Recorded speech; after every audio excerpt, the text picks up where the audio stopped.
हम परमात्मा को ना पहचान कर भटक रहे हैं। नहीं तो इतना आसान है मोक्ष, इससे आसान वस्तु है कोई, और इससे आसान कोई काम नहीं। जैसे रोटी खाना बनाती है बहनें, बेटियां, माताएं, और कितना जुगाड़ जोड़ती हैं। अब गिनती भी ना हो, इतने आइटम इकट्ठे करने पड़ते हैं।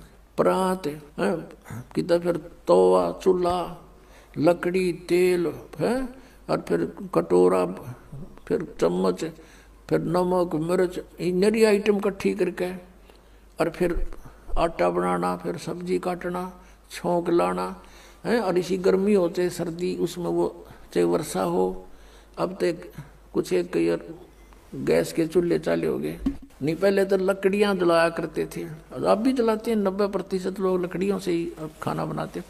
तो गिल्ली हो जाए वर्षा के दिनों में, वो जल के देना, फूं फूं आँख लाल हो जाए, और फिर भी बना के छोड़े हम।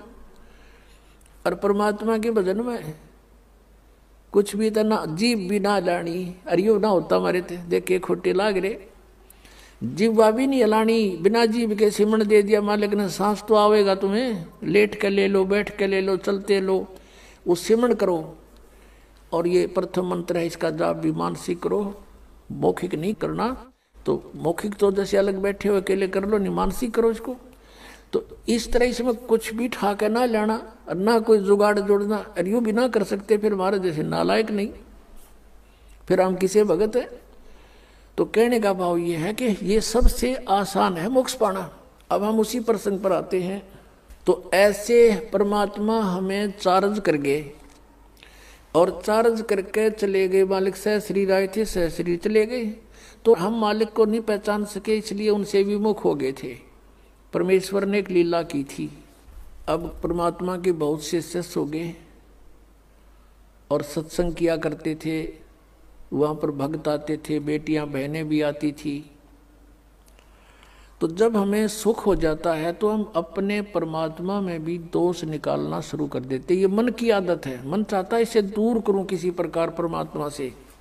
एक वैश्या थी गणिका, उस बेटी ने, बहन ने रात्रि के समय सत्संग सुन लिया। कोई दया हुई परमात्मा की, वह झांकी में बैठ गई अपने मकान में। रात का समय था, कहीं दूरी पर सत्संग हो रहा था, और रात्रि का जो साइलेंट पीरियड होता है, बिल्कुल शांत मौसम होता है, वातावरण, दूर तो का आवाज़ जाती है, और परमात्मा तो चाहे उसको सुना दे घर दूर बैठे। तो उस बेटी ने सारी रात सत्संग सुना कि मनुष्य जन्म परमात्मा पाने के लिए प्राप्त हुआ है, और इसकी भक्ति ना करके असंग जन्म कुत्ते बने, असंग जन्म गधे बने। वो सारी डिटेल मालिक ने सत्संग में सुनाई। तो उस बेटी का एकदम प्रेरणा होगी। पुण्यात्मा, सत्संग एक ऐसी वस्तु है, ये ऐसा तत्व है कि आत्मा को जोड़ कर धर देता है, चाहे कसाई भी क्यों ना हो।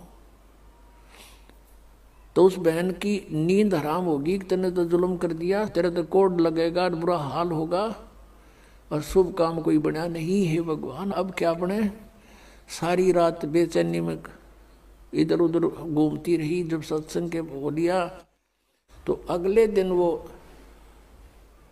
फिर मालिक ने दया करी, वहीं आसपास किसी दिन 1-2 दिन के बाद वहीं सत्संग उसके हो गया आसपास। अब वो लड़की वहाँ पहुँची, परमात्मा से कहा कि हे गुरुवर, क्या मेरे जैसी पापन का भी उद्धार हो सकता है।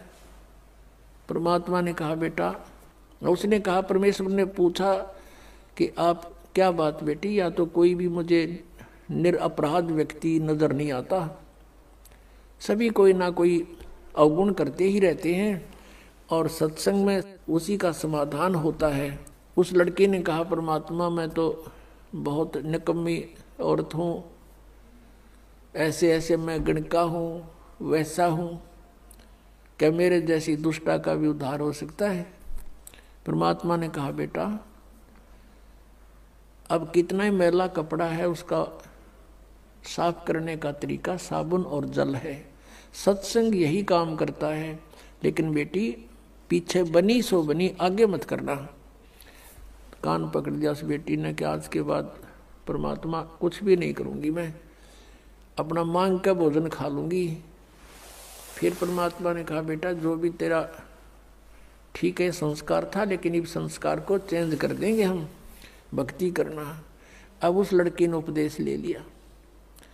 अब पुण्यात्मा जिसका लागे सोतन जाने, उसने तेन सोचा तू मरगी कति बिरान माटी होगी तेरी, और उम्र भी 40-45 की आसपास हो चुकी है। और पुण्यात्माओं को ये काल जगह जगह अच्छी बुरी तरह फंसाता है। तो उसके लगन लगी, पिछला संस्कार प्रबल था बेटी का, जहाँ भी सत्संग हो लड़की वहीं पहुँच जा और निकट जा बैठे मालिक के मुंह की तरफ देखे और सत्संग सुने, गहराई से विचार करे।